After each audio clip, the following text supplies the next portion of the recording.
Hello, newcomer.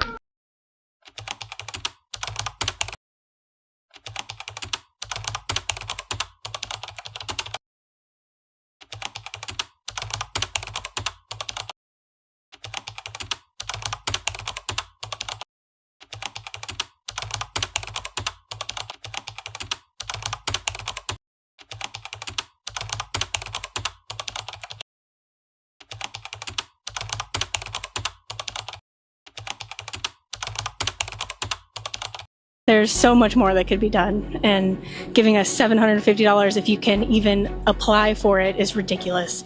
And I've only heard of a handful of people getting approved.